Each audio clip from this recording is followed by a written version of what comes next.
All right. Hi, Tracee. How are you? Hey, Jessica, I'm doing great. How are you doing? I'm great. So I just want to welcome you officially to the show.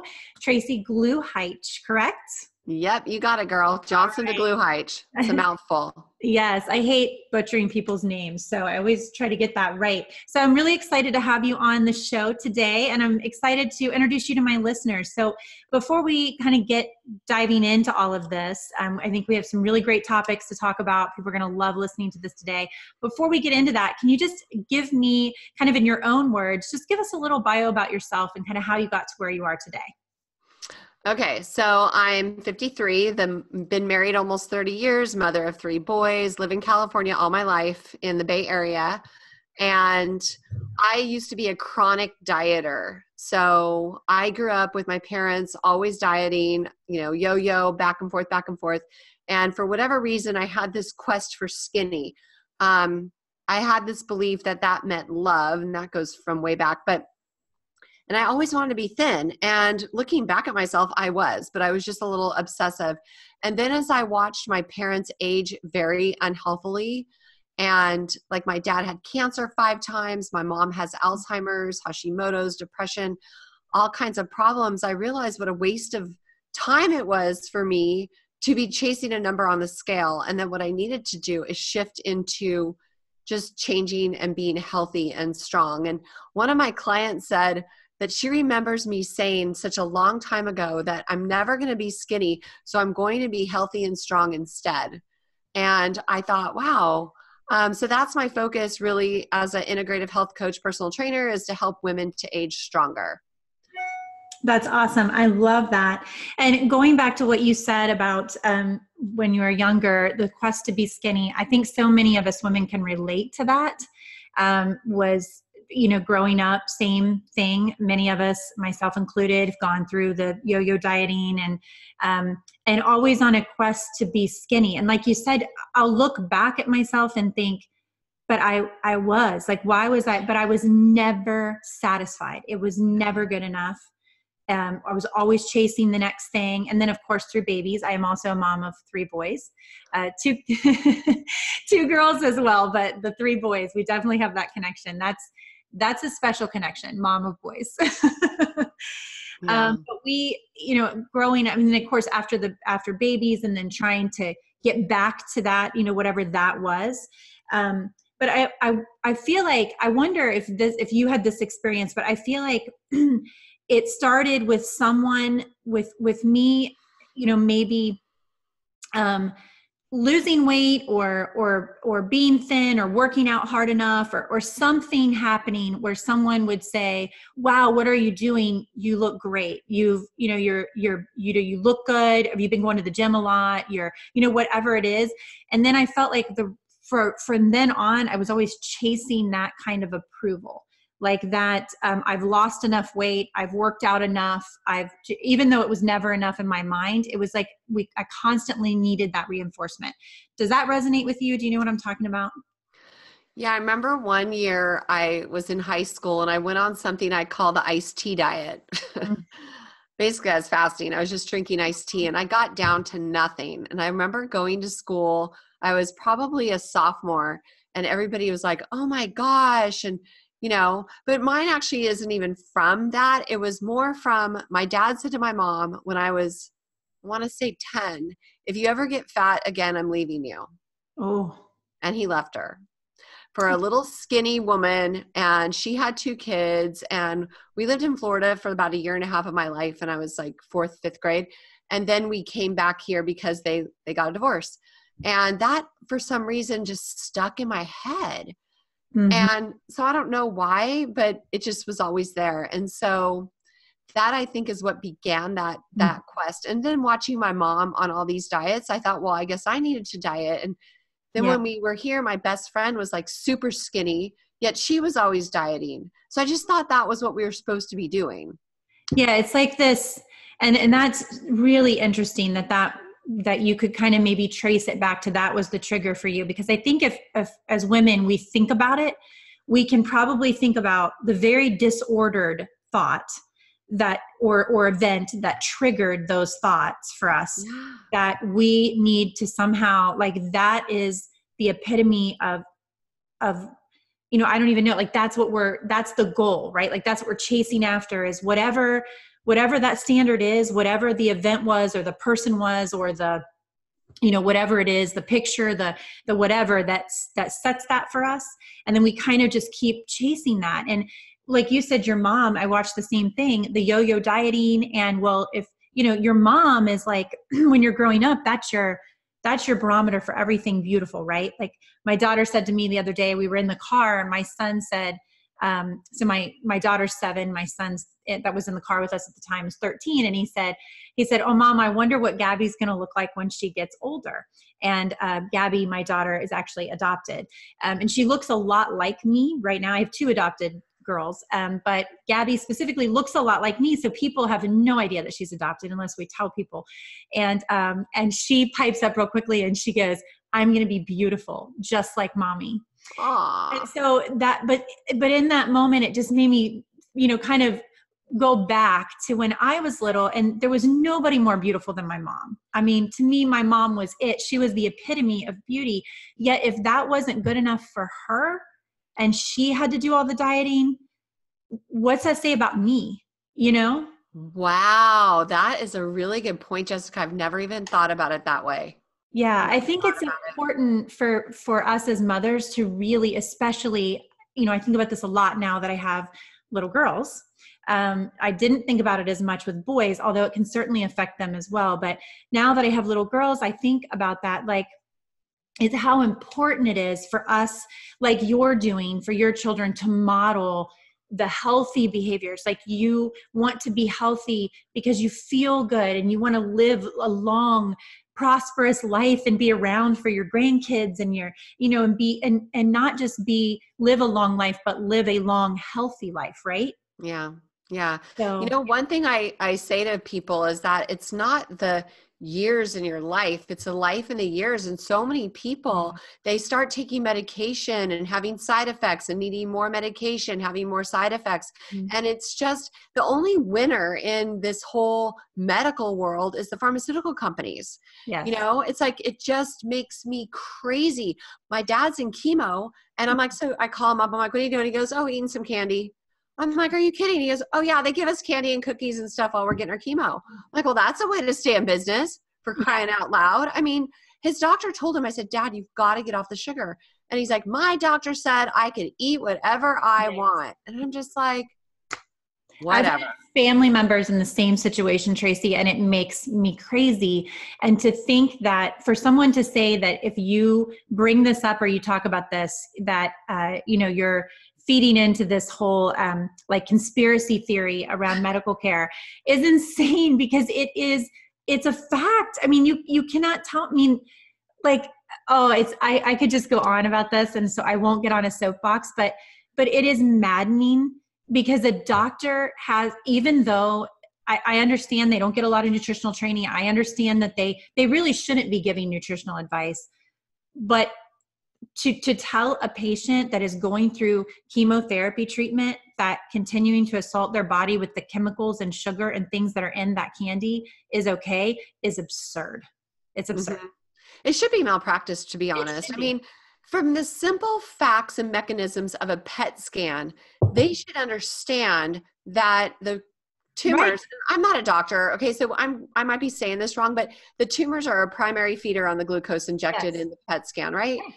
That's why they use it. So what does that tell you? It's just, it's maddening. Common sense, right? if you can detect the cancer by injecting sugar, I know. I mean, like, what are you doing? Exactly. It's ridiculous. Yes. And so with my gene pool stacked against me, I mean, my dad had a triple bypass when he was in his early 50s. So he's my age. Yeah. And then my mom, I mean, she's been a train wreck since, I hate to say that because I love her dearly, but that's why I'm so into what I'm doing is because like people blame things on their genes, but they should be blaming the things on their fork, not their genes. Yes. Right. It's so much about epigenetics, right? So let's kind of get into this a little bit. So your book, No Fricken Weigh, which cute title. That's catchy.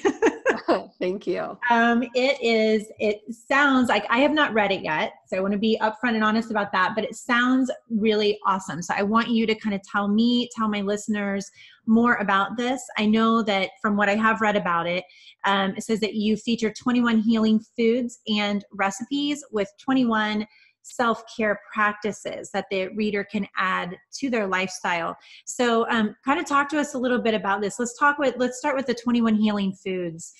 We don't have to go over all 21, but kind of where did you get this? Where did you come up with this? Give us some of them. Okay. So let me just preface this by saying I wrote the book initially in 2014 when I was not keto. Mm-hmm. And I was working with like somebody, I took a class about writing and stuff. And he's like, you should just repurpose your existing book and make it your new lifestyle. So I took that, which I slammed low carb. Totally. I thought, because I was a runner. Like I thought you need carbs, right? How am I going to do a race without carbs? So anyways, I totally shifted gears. I kept a lot of the content because it was still relevant and true. And now the whole preface of the book is that the reason people have health issues, in my opinion, is not because of the food on the plate per se, but on what causes them to put the unnourishing foods that usually probably don't even make it to the plate, right? They usually probably just go, right in. Mm-hmm. They're filling a void in their life and they're using food for comfort instead of for just pure nourishment. So that's why. Before you go on, Tracee, I just want to really quick interject that first of all, I give you a lot of credit for just repurposing the book and going back against what you had said previously, because I didn't know that. But I think that's really awesome, because if we cannot admit that we don't know everything and we're constantly learning, then those are people you should run from. Don't listen to them. You need to be listening to people that say, listen, I thought I had this figured out. I've done more research. I've done more living, and I figured out I was wrong. So I'm going to redo it and I'm going to give you the right information. So kudos to you. Yeah, well, thank you. But yeah, I'm always learning. Like I love Tony Robbins, and he says, canny, constant, never ending learner, or something like that. I know it's canny because my husband says it to me all the time. But so what I found is that there's other things going on in people's lives that are driving them to overeat and use food as medicine in the wrong way, like the comfort type thing. Mm-hmm. So that's why I find that women, especially, they tend to be trying to take care of their kids, take care of their job, their home, their husband, and they just lose the care for themselves. And, like one of the things in there is like, put your oxygen mask on first so that you can go and heal others. So that's the self-care side. And then the food side is, I believe, instead of restricting our foods or as our food intake and trying to diet with this low calorie, deprivation mindset, let's heal our body with nourishing foods. So the foods are a gamut. They're all keto-ish or keto, from, butter, coconut oil, grass-fed beef, wild salmon, sardines, fermented foods, even like broccoli sprouts. Broccoli sprouts are so rich in nutrients, and you can get a lot of nutrients in a very small amount of food. But so I kind of go all over the place with that, talk about food quality a lot, because that really is important to me. And, even things like, I think I have lemon milk in there and lemon salt water for sure, but just, healing foods, right? So I believe that if you feed your body only these really good, nourishing, healthy foods, and there's more than 21, clearly. Sure. And if you move your body in healthy, happy ways, and you give yourself all this love and nourishment, that your body's going to reach a happy homeostasis, right? It's going to find its happy place. And really, truly part of it is it all starts in your subconscious mind. Because if you can't see yourself stepping into this future version of yourself, if you can't visualize it, then it's not going to happen. That's why so many people, they fall back to old behaviors. And since then, when I wrote the book, I used to work with women for 21 days at a time. But what I've come to realize is that women need more support than that. So I don't do just 21 days. It's not enough. And I've seen clients that did work with me for 21 days and then they wanted more. And so, yeah, so that's what I realized is that 21 days is not enough time to break years of bad habits. So it's all about crowding out the bad habits by, continuously giving yourself new ones that are better serving you. Yeah, that's really great. So let's talk a little bit more about you're talking about the mindset part of it. Let's talk a little bit more about that. How do you help women to get into the right mindset? How do you help them to talk to themselves the right way, have the right thoughts? Talk to us about that. Well, okay, so we know that your conscious mind is only responsible for 5 to 10% of your consciousness or of your awareness. Your subconscious mind is like the dictator, right? It's responsible for 90 to 95% of your awareness, and it doesn't have any discerning qualities, meaning it believes what you feed it. So it needs to be fed good things, and you have to be mindful about what you're thinking about, because whatever you're thinking about is what you're attracting, whatever you put emotion behind. So one of my teachers, I'm always learning and studying. So one of my teachers says that it's like you take a thought and you cast a fishing line out. Okay. And that's your thought. Well, the emotion behind the thought is the magnet that's going to attract that to you. Oh my goodness. Sorry about that. It's fine. I don't know why we ever even have a house phone, because we don't answer it. You know what? I was actually recording a podcast yesterday and the same exact thing happened to me. And it rang and rang and rang. And then I have it set up so that no longer people can leave me messages because I never listen to them. But then I have a recording that comes on in the middle of the podcast that says, "No one is here to take your call right now." Like, oh, really? I have a quote that I love that I'll share with you. It says, "Blessed are the flexible, for they shall not break." So that's just the kind of thing that it's like, whatever. Nice, whatever. Yeah. So getting back to that. So what I do with my clients is, number one, I help them focus on what they really want to see. So one question I ask people is, if things keep going the way they're going and you look into the future a year from now, do you like what you see? And what about 3 years from now? Does that look better or worse? Most people are going to say they're not liking where they're going, and it's not going to get better unless something changes. And I do believe and know it's possible to do a complete trajectory change, and you're never too old. One of the gals that I follow, I'm actually going to New York in a few weeks, and I'm hoping to get her on my podcast. But she started lifting weights when she was 73 years old. Wow. Okay. 5-pound dumbbells. Fast forward 4 years, she's 77. She can deadlift 220. No way.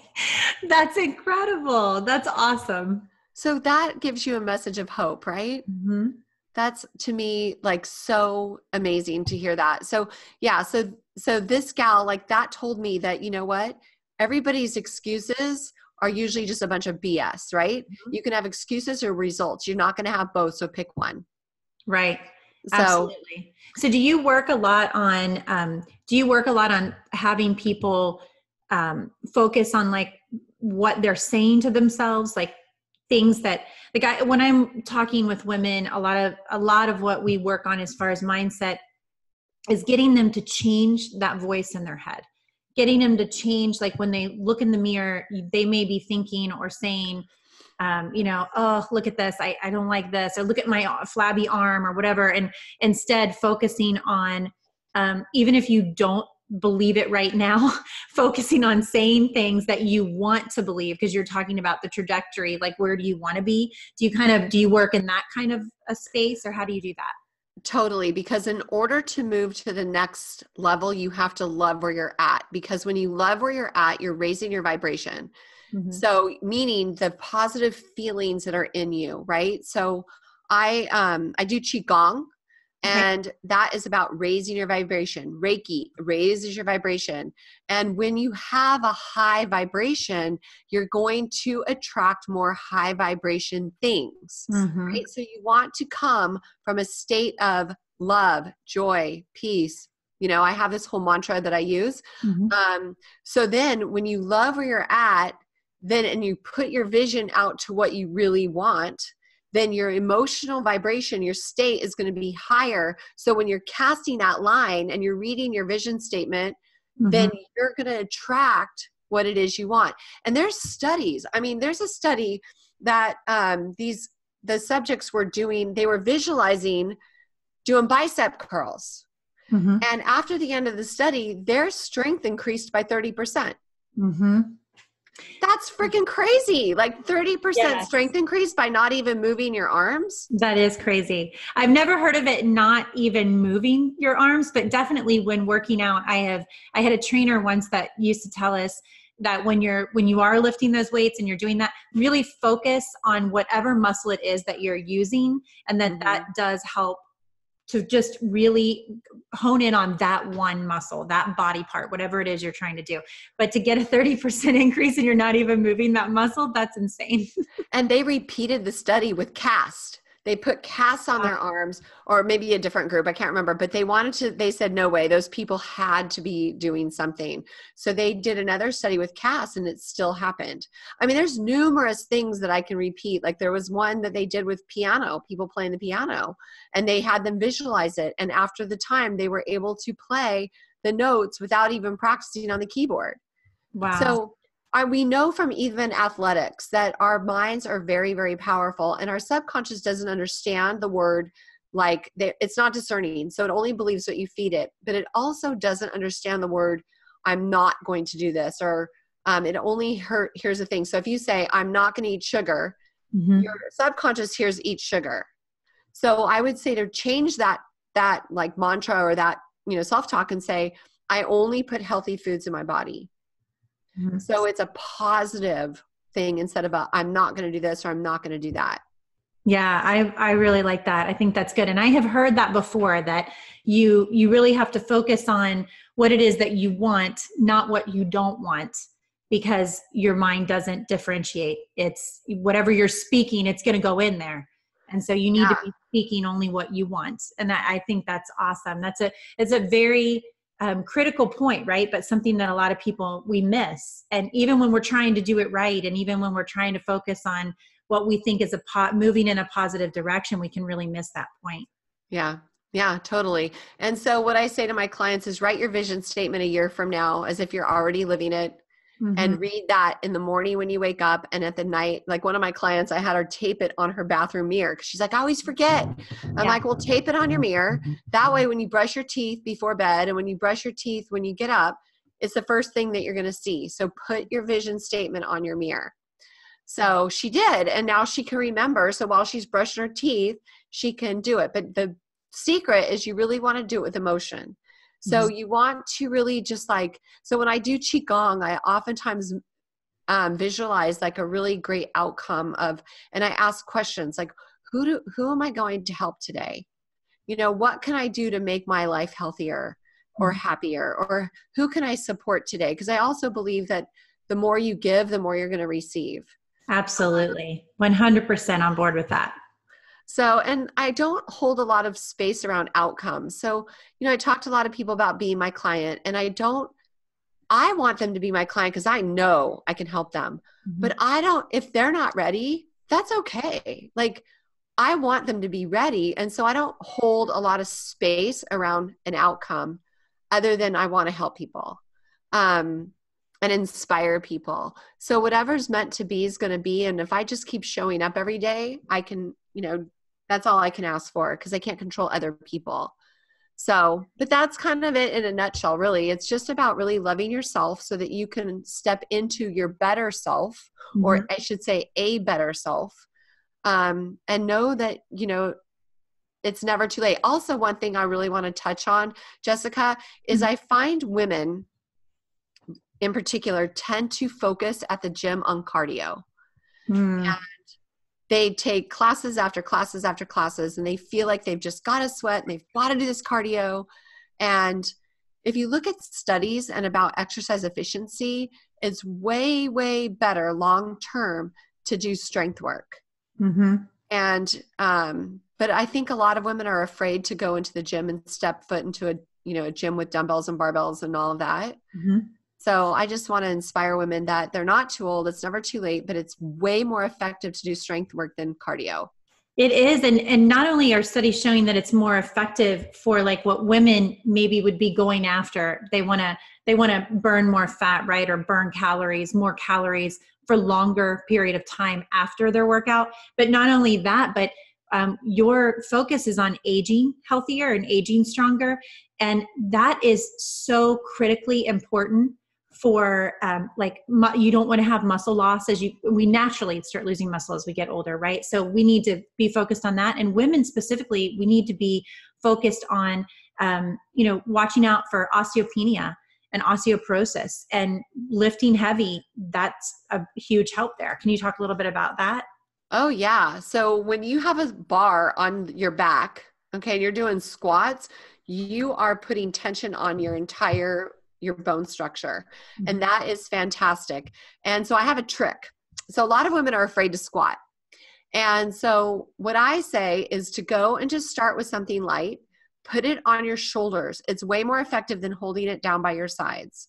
You really want that weight on top of your body.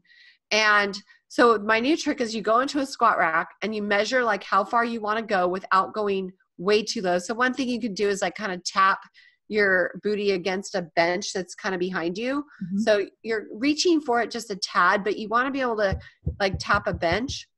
And then you take the I don't even know what these are called, but on a squat rack, you have these horizontal bars that come up. They're like your safety bars. Okay. Uh-huh. So what I do is that I set it so that the safety bar is at the bottom of my squat. So I tap it and then push up. That way, if I ever get stuck, the bar is already on the safety bars, and I can just like walk away from it. I'm not dropping anything. I'm not feeling unsafe. Mm-hmm. That is like my new little secret, because it just gives you the confidence that you can do that. So I also think that full body movements are important.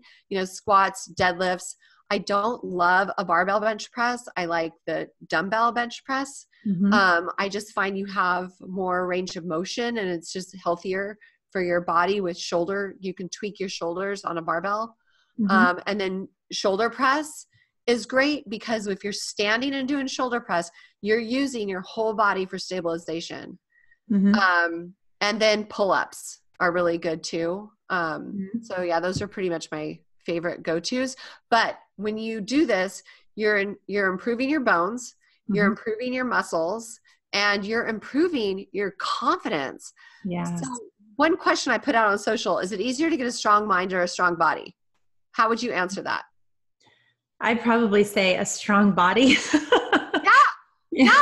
That's what I think. Cause I think that it's so subjective. Like I can tell a client, eat this, move like this, sleep like this, whatever. I have this whole thing, and you're going to get a stronger body, which is going to give you naturally a stronger mind. Mm-hmm. When you go and you hit a PR, you're going to feel like a badass, like, I just did that. Mm-hmm. Right. And so that is going to help you get a stronger mind. It does. This is really interesting. I was actually thinking about this, talking about things meant to be. For some reason, this thought popped in my head this morning while I was doing my workout, was exactly what you're just saying. I was thinking to myself, I was in my basement. I do this little kettlebell workout a few days a week before I get into my sauna. So I pair those two together. So I was doing that workout this morning. It's just like a little HIIT session. So I was doing that, and I was thinking to myself, I was thinking about a particular client and some of the things we had talked about and that she's going through. And I was thinking, when you get into the routine, like I was kind of thinking about the routine and why it doesn't stick for some people, or why people have a hard time, getting back on the wagon, so to speak. And I think it really is all about mindset. And if you're just doing, like when I'm doing the workouts, I feel good, right? I feel strong. I feel empowered. I feel confident. I'm like, yeah, this is awesome. I'm doing this. But if I fall away from that too long, it begins to be really easy to also not worry as much about what I'm eating, or how I'm eating, or how much I'm eating, or if I even eat. Like the nutrition part starts to fall away. And then the more you miss working out or feeling strong about yourself and all those types of things, the further you get away from like other health self-care practices. Like it's just this snowball effect, right? So I think what you're saying is so right on, is that if you can get the strong body part down and you can make that a routine and get into that, you're going to want to do all the other things, because you do start feeling like a badass. You're like, man, look what I'm doing. You're like, I'm going to do this and I'm going to do this. And it's like, why am I doing this? Because it's who I am, because I am strong and I am healthy. And it doesn't matter what number my age says I am. I feel as good as I did at 20 years old or whatever the deal is. Yeah. And I think that's totally true. And you walk out and you just like, whoa. And then it gives you a different thing to focus on. Mm-hmm. Like, let's not focus on the number on the scale. Mm-hmm. Let's focus on the number on your dumbbells or on your barbells. I just leg pressed 590 for 5 reps. So one of the guys that took my fitness class this morning, he's like, okay, I saw that video.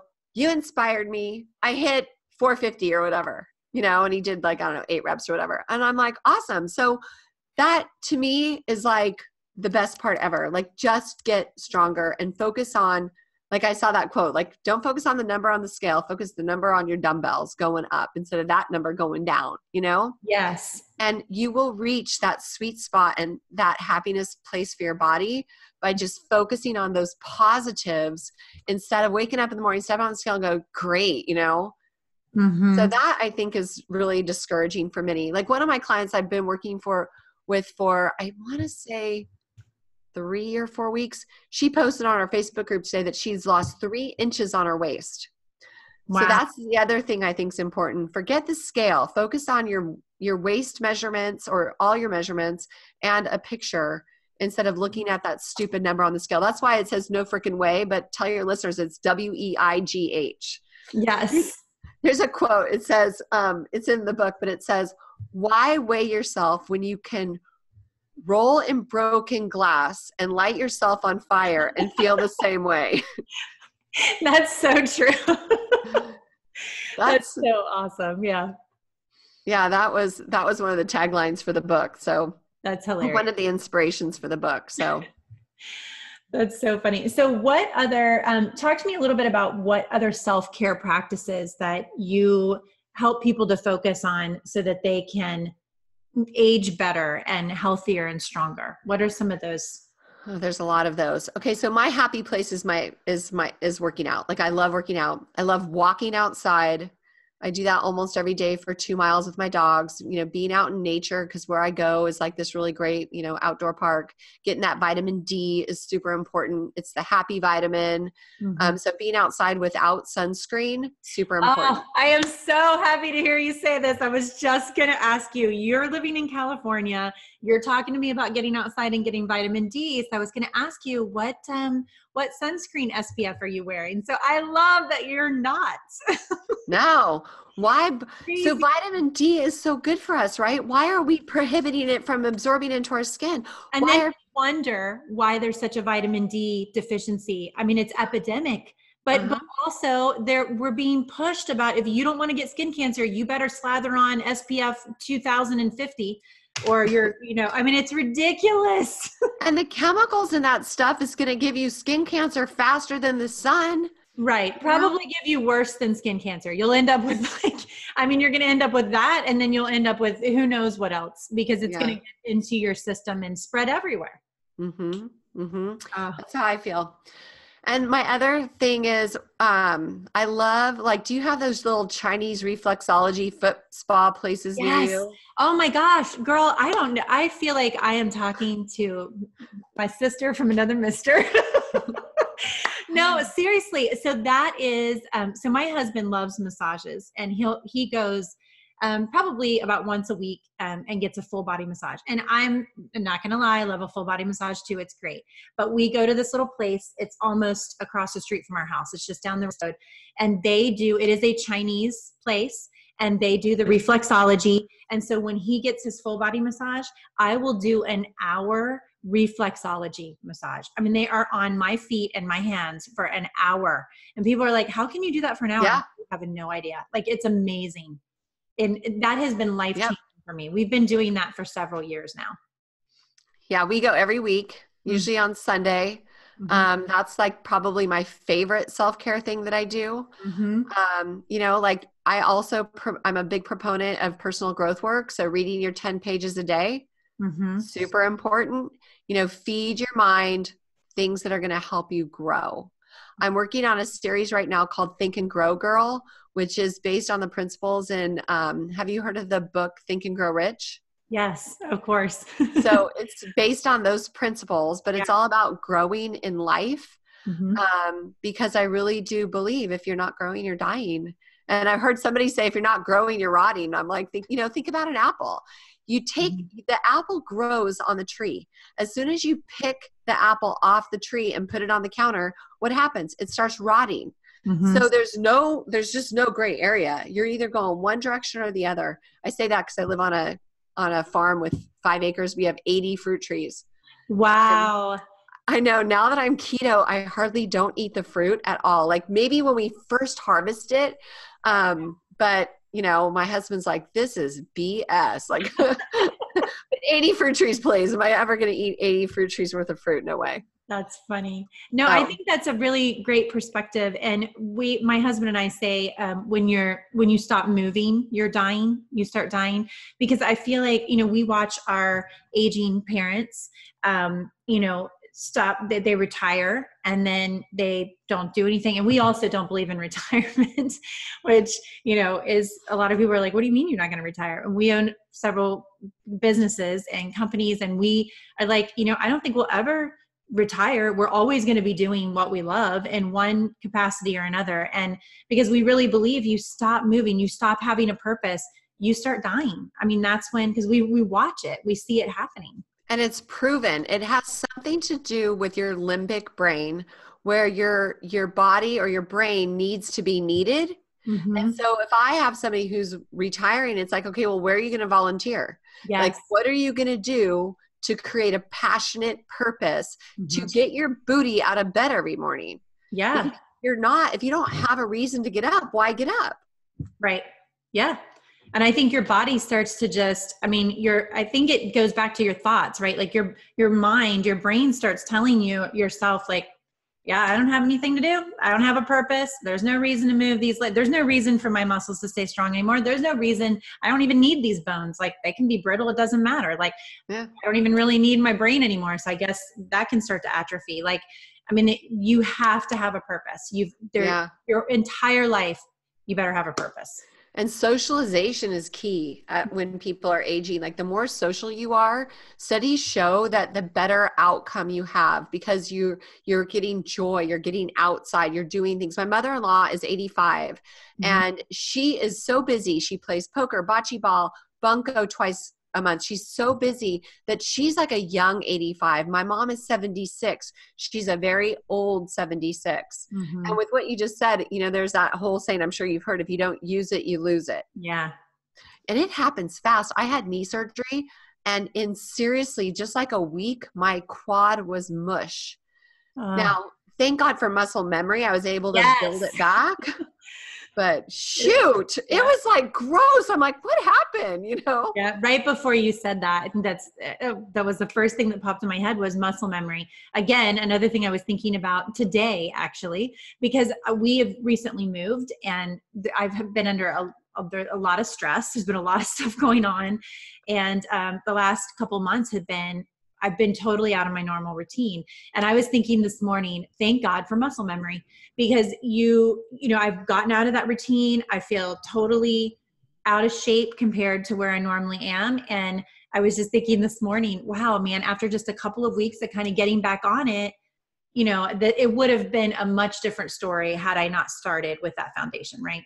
Yeah. Oh, totally. Totally. But I don't know how it works, to be honest. I have no idea, but it does work. Cause like, that's why like when back in the day, I didn't understand it so much. So I used to work out on vacation. Now I don't. I just like make that be a planned rest time. Like your body needs to have a deload week every once in a while. Even professional athletes have their off season. Like who do we think we are that we need to train all the time, you know? Right. I agree. And I love what you're talking about with the walking. I think that's super important. And I'm always trying to coach people to do that. If nothing else, just get movement every day, and walking is a beautiful thing. Outside is a beautiful way to get that. Take that time to just be present in your thoughts, enjoy nature, the sunshine. So we don't get nearly as much sunshine as you do, but you gotta get what you can get when you can get it. Yeah. Yeah, totally. Totally. That's awesome. So I know we need to wrap up here shortly. So before I let you go, I want you to, if you could just tell everybody, how can they find you, where they can reach you if they're interested in more information or more about what you do, where can they get your book, all that great stuff. Okay. So my brand is High Energy Girl. So I have a blog, highenergygirl.com. I have a Facebook group, High Energy Girls. And it's the subtitle is for Women Aging Stronger. And that's where I'm at. I'm on, those two things. My podcast is Be Well, Be Keto. I'm going to have you as a guest. So yes, for sure. I would love to. So, are you on Instagram too, or just Facebook? Yep. Instagram, The High Energy Girl, YouTube, High Energy Girl. I'm all over the place. All right, great. And I'll make sure to link to all of this in the show notes, including your podcast. So if my listeners are listening to this, they're like, oh my gosh, that we love this girl. She's great. Then they can just hop over to Be Well, Be Keto and check that out. Oh, you're so awesome, Jessica. You're so beautiful. It's so cool to see you in person like this. Thank you. I really appreciate you being on the show here today, Tracee, and thanks for all the awesome information you shared with us today. Well, thank you so much for having me. It's been a true honor, and I love what you said about a sister from another mister. You are super cute. You are super cute. So I'm going to email you a link to get you on my show too. Okay, that'd be awesome. Thank you so much. Thank you. I'll talk to you soon, sweetie. Right. See you. Take care. Bye-bye.